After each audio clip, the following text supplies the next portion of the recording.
अगले 6 महीने में आप जैसे कह रहे हैं कि आप वापस एयर इंडिया को पटरी पर ले आएंगे, तो क्या ये मान लिया जाए कि अगले 6 महीने में एयर इंडिया का आईपीओ हो जाएगा या डिसइन्वेस्टमेंट की?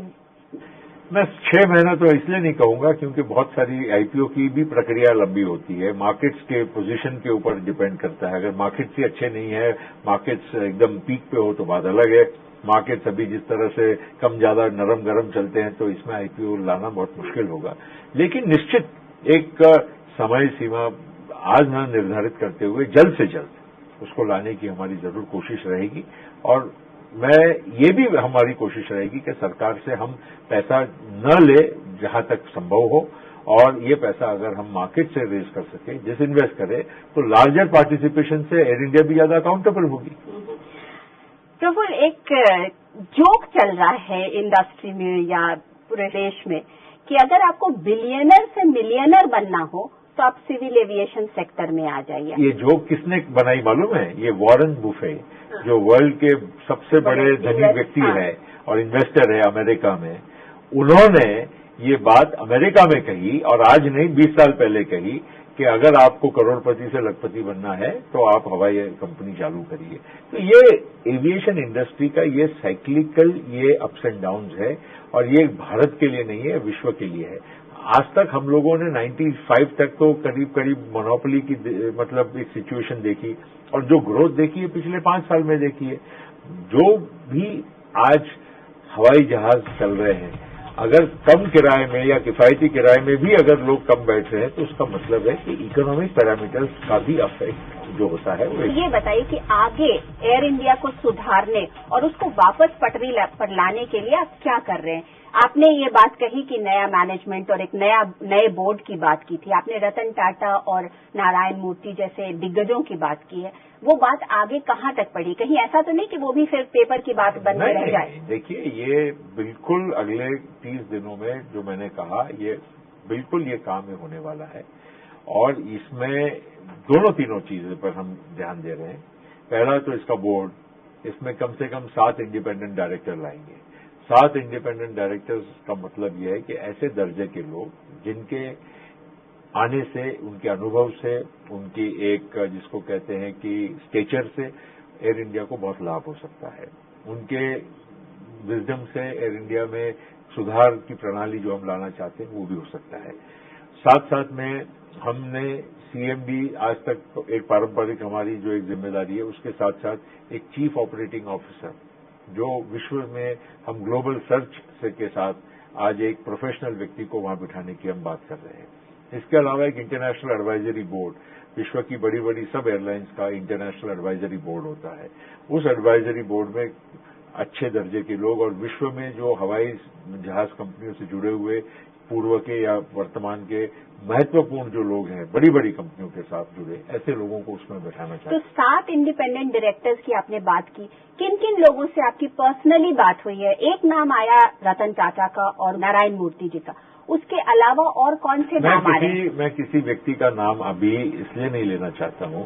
आपने सही फरमाया रतन टाटा जी का नाम, कि एक जाने माने एक हमारे देश के उद्योजक हैं, और साथ साथ में उनका एक बहुत बड़ा मतलब एयर इंडिया के साथ पुराना नाता रहा है। खुद भी वो स्वयं चेयरमैन रहे थे, नहीं चेयरमैन थे। तो इसलिए उनके बारे में तो जरूर मैं कहूंगा कि वो आए तो ये हमारे लिए एक अच्छी बात होगी। हमने उनसे बात जरूर की है, लेकिन अभी उन्होंने कोई अपने तरफ से स्वीकृति नहीं प्रदान की है। लेकिन उसका मतलब ये नहीं है कि यह हाँ या ना वाली बात क्या आप प्राइम मिनिस्टर जी को रिक्वेस्ट करेंगे कि वो रतन टाटा से बात करें? नहीं, इसमें देखिए मैं जब बात करता हूं तो सरकार की ओर से और प्रधानमंत्री जी का निश्चित उसमें हमको मतलब हाँ है, वरना मैं बात कैसे करता।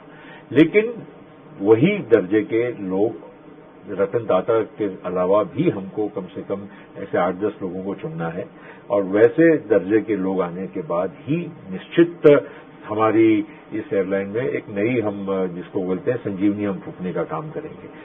इसमें सैम पिट्रोडा भी मैं समझता हूं कि उपयोगी हो सकते हैं, क्योंकि उनका अनुभव आईटी सेक्टर में हमारे देश के टेलीफोन की पूर्ण व्यवस्था को जो उन्होंने बदला, वैसे इस सेक्टर के लिए भी वो योगदान अपना प्रदान कर सकते हैं। ऐसे कई महत्वपूर्ण नामों के बारे में मैं सोच रहा हूँ। जो प्राइवेट सेक्टर या इस तरीके के लोग जो यहाँ के इतने बड़े बड़े दिग्गज हैं, उनकी सोच हमेशा ये रहती है कि जब तक उन्हें इंडिपेंडेंस न मिले वो काम क्या करेंगे, उनका सिर्फ नाम यूज किया जा सकता है, क्योंकि उनको जब तक काम करने की क्षमता नहीं, इंडिपेंडेंस नहीं मिलेगा, वो क्या कर सकते हैं। जब वहाँ के मैनेजमेंट को आज तक हमने इंडिपेंडेंस दिया, तो ये आगे आने वाले इतने महत्वपूर्ण बोर्ड को तो कोई इंडिपेंडेंस नहीं मिलेगी, इसका तो ये सोचना ही गलत है।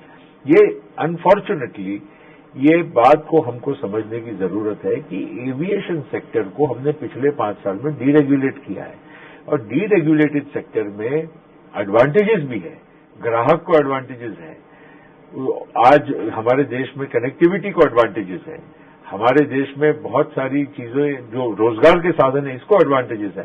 तो इसलिए एक पूरे एयर इंडिया के परिप्रेक्ष्य में पूरे एविएशन सेक्टर को मत जोड़िए। अच्छा, हम प्राइवेट सेक्टर की तरफ आते हैं। जब डीरेगुलेशन शुरू हुआ और प्राइवेटाइजेशन शुरू हुआ तो लोगों ने ये कहा कि मिस्टर पटेल, प्रफुल्ल पटेल जो हैं, चूंकि वो खुद भी बिजनेस फैमिली और उनका जो एक ग्लोबल एक्सपोजर है वो अलग तरीके का है, उनकी जो सोच है वो अलग है।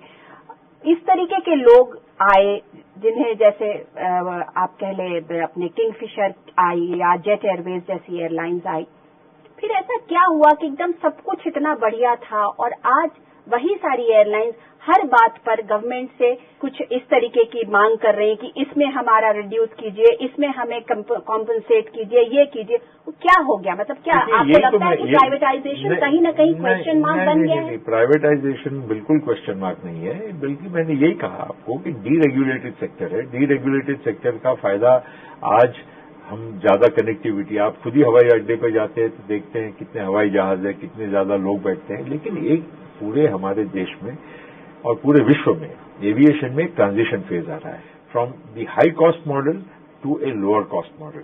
और आम आदमी जो सेंसिटिव, प्राइस सेंसिटिव है, और होता भी है, हर आदमी देखता है टिकट का किराया क्या है, कम है तो मैं इसमें बैठूं या उसमें बैठूं। और इसीलिए हम एविएशन को मेहरबानी करके सिर्फ भारत के परिप्रेक्ष्य में मत देखिए, it is affected by global situation. ये आप जब पिछली दफा मंत्री थे तब आपका एक प्रपोजल था कि डोमेस्टिक एयरलाइंस में बाहर की एयरलाइंस का इक्विटी पार्टिसिपेशन होना चाहिए, लेकिन वो प्रोजेक्ट आपका, वो जो प्लान था, वो जो पॉलिसी थी, कहीं ना कहीं डीरेल हो गई। क्यों, कहाँ खो गई है वो पॉलिसी? देखिए 49% एफडीआई तो ऑलरेडी एविएशन में अलाउड है। हमने पिछले दिसंबर में ये प्रस्ताव भी हमने भेजा था कि 25% फॉरेन एयरलाइंस अगर लेना चाहे भारतीय स्ट्रेटेजिक तो उसमें हमारे तरफ से हमारी स्वीकृति है।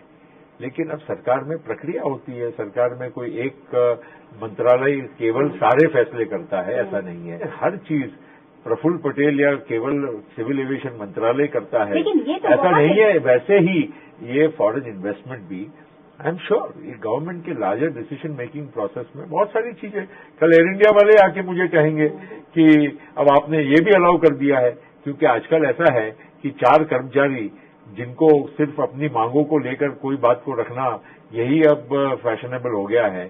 ठीक है, उनको अधिकार है। लेकिन एक देश के इकोनॉमिक ग्रोथ के पॉइंट ऑफ व्यू से ये प्रपोजल कब तक क्लियर हो जाएगा? मैं दो व्यूज हैं।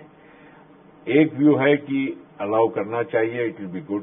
दूसरा व्यू है कि it may not be very good for the sector, और not the sector but the companies operating in the sector, whether it is Air India है या फिर प्राइवेट एयरलाइंस कुछ है।